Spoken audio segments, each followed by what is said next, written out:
नमस्कार दोस्तों, आप सभी का स्वागत है हमारे YouTube channel master of physics में। और दोस्तों, आज हम करने वाले हैं वॉल्यूम इंटीग्रल ऑफ वेक्टर। तो बीच हमने क्या कर लिया है, सरफेस इंटीग्रल ऑफ वेक्टर कर लिया, लाइन इंटीग्रल ऑफ वेक्टर कर लिया। तो ये तीनों टॉपिक आपके इंपॉर्टेंट है, इनमें से आपका क्वेश्चन बन जाता कई बार, तो आप इनको अच्छे से कर लेना। तो आज हम बताते हैं आपको वॉल्यूम इंटीग्रल ऑफ वेक्टर। तो इसमें हम क्या करेंगे, consider a close surface S enclosing the volume V in vector field A. तो हमने क्या मान लिया, क्लोज सरफेस एस मान लिया।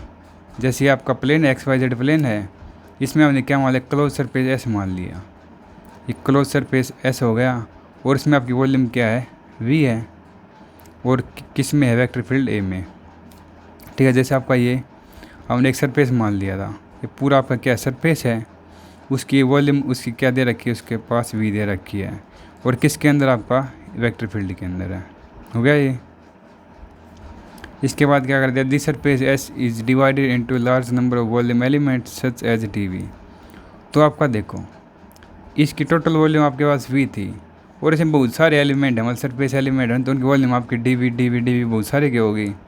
तो हमने बहुत सारे एलिमेंट में डिवाइड कर दिया, तो उनके हर एक के एलिमेंट की वॉल्यूम क्या आएगी, आपके पास डी वी आएगी। तो वॉल्यूम आपकी क्या होती है एलिमेंट की, जैसे एक एलिमेंट हमने वही मान लिया, तो इसकी वॉल्यूम क्या होगी, d x into d y into d z होगी। तो डी वी आपकी क्या होती है, d x d y d z होती है। हो गया ये। इसके बाद क्या करें, हम वॉल्यूम इंटीग्रल करेंगे वेक्टर फील्ड ए का ओवर द इंटायर वॉल्यूम। तो हम वॉल्यूम इंटीग्रल को कैसे रिप्रेजेंट करते हैं, उसमें हम क्या करेंगे, तीन लिमिट के निशान लगाएंगे, इंटीग्रेशन के लिमिट के। तो आपके तीन लगाएंगे तो आपका क्या वॉल्यूम इंटीग्रल हो गया। तो आप नीचे वी लिख देना, तो आपका रिप्रेजेंट हो गया वॉल्यूम इंटीग्रल है, और ए डी वी। तो ये आपका क्या होगा, वेक्टर मतलब वेक्टर फील्ड ए था ना, इसका आपका क्या वॉल्यूम इंटीग्रल हो गया। ठीक है, तब हम क्या करें, इसको कार्टेशियन कोऑर्डिनेट में लिखेंगे वॉल्यूम इंटीग्रल को। क्या कर दिया आपने, एक्स वाई जेड, क्यों कार्टेशियन कोऑर्डिनेट में लिख रहे हैं ना हम, तो एक्स वाई जेड लिख लेंगे हम यहाँ पर, और इसको हम खोल देंगे। अब तो अब ये किस में खुलेगा, आटा cap A x plus j cap A y plus k cap A z d x d y d z हो गया। तो हम क्या करें, d x d y z की अलग अलग के साथ मल्टीप्लाई कर देंगे। पहले आपकी लिमिट इसके साथ आई कैप्ट का कॉमन आ जाएगा, लिमिट तीन लिमिट लगा दी, A x d y d z plus j integral x y z A y d x d y d z. तो इनकी आपके सब के साथ करेंगे, तो इसके साथ भी हो गई। हो गया ये। इसके बाद क्या आपका स्केलर फंक्शन y है, किस में, वॉल्यूम v में। ठीक है, तो हमने क्या मान लिया, if we have scalar function phi in volume v then the term phi d v is volume integral और स्पेस इंटीग्रल। यदि हमने मान लिया आपका फाई क्या स्केलर फंक्शन है वॉल्यूम v का, ठीक है, तो हमारा क्या हो जाएगा, टर्म आपकी क्या आ जाएगी, ये थी ना, तो हमारा फाई डी वी आ जाएगा। ठीक है, और ये आपका क्या कहलाएगा, वॉल्यूम इंटीग्रल कहलाएगा, और यहाँ हम इसको कह सकते हैं स्पेस इंटीग्रल कह सकते हैं। और इसका फिजिकल सिग्निफिकेंस आपके पास क्या होता है कि हमें क्या बताता है, वॉल्यूम बताता है। किसी भी volume integral of charge density क्या रिप्रेजेंट करता है हमें, charge enclose in the given volume. किसी भी चार्ज डेंसिटी का वॉल्यूम इंटीग्रल आपका क्या रिप्रेजेंट करेगा कि अपना कितने चार्ज इंक्लोज हो रहे हैं वॉल्यूम में।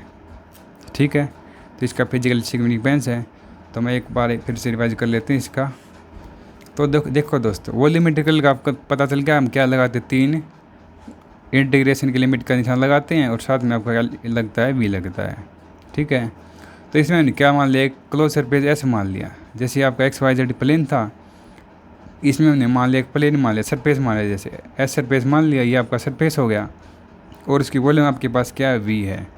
और इसमें बहुत सारे सरफेस एलिमेंट है, हर क्या आपके हर एक किसी का आपको पता है क्या सरफेस होता है, डी एस होता है। तो उनकी वॉल्यूम भी क्या होगी, डी वी वॉल्यूम होगी सभी की, क्योंकि हमने सरफेस एस था, इसको बहुत सारे एलिमेंट में बांट दिया, और उनके हर एक एलिमेंट की वैल्यू आपके पास क्या है, वॉल्यूम डी वी है।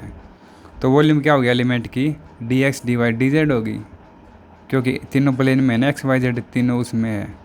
ठीक है, तो इसके बाद क्या कर दिया, इसने हमने वॉल्यूम इंटीग्रल कर दिया, किसका, ए वेक्टर फील्ड का। ये वेक्टर फील्ड का वॉल्यूम इंटीग्रल कैसे रिप्रेजेंट करेंगे हम, तीन लिमिट के निशान, वी लिख दिया, ए डी वी। तो ये क्या होगा, वॉल्यूम इंटीग्रल है वेक्टर फील्ड का। सरफेस इंटीग्रल कैसे करते हैं हम, आपके पास दो इंटीग्रल के निशान आ जाएंगे, एस ए डी एस आ जाता है। और सिंगल वाली लाइन इंटीग्रल में अब क्या आता है, सिंगल निशान आता है लिमिट का, ए डी आर आता है, ठीक है ना। तो इसके बाद क्या कर दें, कार्टेशियन कोऑर्डिनेट लिख दिया, तो वॉल्यूम इंटीग्रल आपका क्या लिखेंगे, एक्स वाई जेड में लगा दिया आपने, इसको हमने खोल दिया, iota cap a x plus j cap a y plus k cap a z हो गया, d x d y d z हो गया।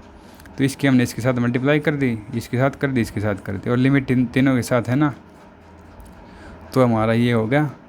तो इसके बाद हमने क्या कर दिया, हमने कोई भी स्केलर फंक्शन मान लिया, और वो किसका फंक्शन, वॉल्यूम वी का है। तो आपकी टर्म है ये है, तो किस में वेक्टर फील्ड किस में हो जाएगा, 5 में हो जाएगा। Volume integral v 5dv is equal to ये आपका क्या कहलाएगा, वॉल्यूम इंटीग्रल कहलाएगा। और इसका फिजिकल सिग्निफिकेंस क्या है, किसी भी चार्ज डेंसिटी का आप वॉल्यूम इंटीग्रल करते हैं ना, तो आपको क्या देगा, वो क्या रिप्रेजेंट करेगा, कितने चार्ज इंक्लोज है आपकी गिवन वॉल्यूम में, ठीक है। किसी भी चार्ज डेंसिटी का आप वॉल्यूम इंटीग्रल करते हैं तो क्या बताता हमें कि वॉल्यूम के अंदर हमारे कितने चार्ज इंक्लोज हुए हैं, ठीक है। तो ये आपका हो गया टॉपिक कंप्लीट। तो मिलते हैं आपसे नेक्स्ट लेक्चर में, तब तक खुश रहिए, पढ़ते रहिए, मज़े में रहिए। Thank you.